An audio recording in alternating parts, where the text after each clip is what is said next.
Berikut adalah video anti korupsi Wali Ilham Pratama, siswa Lasar dari BDK Cimahi.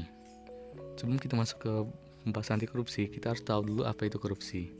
Berdasarkan Undang-Undang Nomor 31 Tahun 1959, korupsi adalah tindakan setiap orang yang secara melawan hukum melakukan perbuatan memperkaya diri sendiri atau orang lain. Lalu kita akan masuk ke jenis-jenis korupsi. Yang pertama yaitu kerugian keuangan negara, suap menyuap, penggelapan atau penyalahgunaan dalam jabatan, pemerasan, perbuatan curang, benturan kepentingan, dan lain-lain. Lalu apa dampak dari korupsi? Dampak dari korupsi tersebut dapat kita lihat dari satu sisi.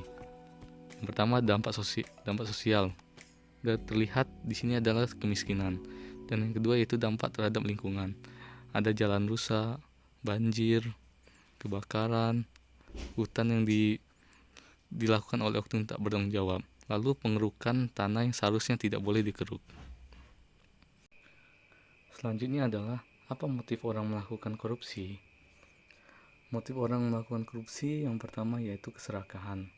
Keserakahan berpotensi dimiliki oleh setiap orang dan berkaitan dengan individu pelaku korupsi. Yang kedua yaitu kebutuhan. Yang ketiga adalah faktor kesempatan.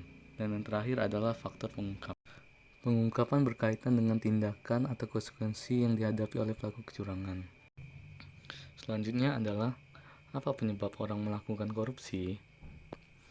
Penyebab orang melakukan korupsi yaitu yang pertama, penegakan hukum tidak konsisten, penyalahgunaan kekuasaan dan kewenangan, langkanya lingkungan anti korupsi, rendahnya pendapatan penyelenggara negara, kelima, kemiskinan atau keserakahan, keenam, keuntungan korupsi lebih besar dari kerugian ditangkap, ketujuh, pemberian imbalan jasa, dan yang kedelapan, gagalnya pendidikan agama dan etika. Selanjutnya adalah 9 nilai-nilai anti korupsi. Yang pertama jujur, yang kedua peduli, yang ketiga disiplin, yang keempat mandiri, yang kelima tanggung jawab, keenam kerja keras, ketujuh sederhana, kedelapan berani, dan yang kesembilan adil. Selanjutnya adalah pencegahan korupsi. Pencegahan korupsi dapat dilakukan dengan dua cara. Yang pertama, perbaikan sistem dengan tabel sebagai berikut. Dan yang kedua yaitu perbaikan manusia. Lalu, apa peran kita sebagai tunas integritas? Peran kita yang pertama yaitu menjadi jembatan masa depan kesuksesan organisasi. Lalu yang kedua, membangun sistem integritas. Dan yang ketiga yaitu mempengaruhi orang lain, khususnya mitra kerja, untuk berintegritas tinggi.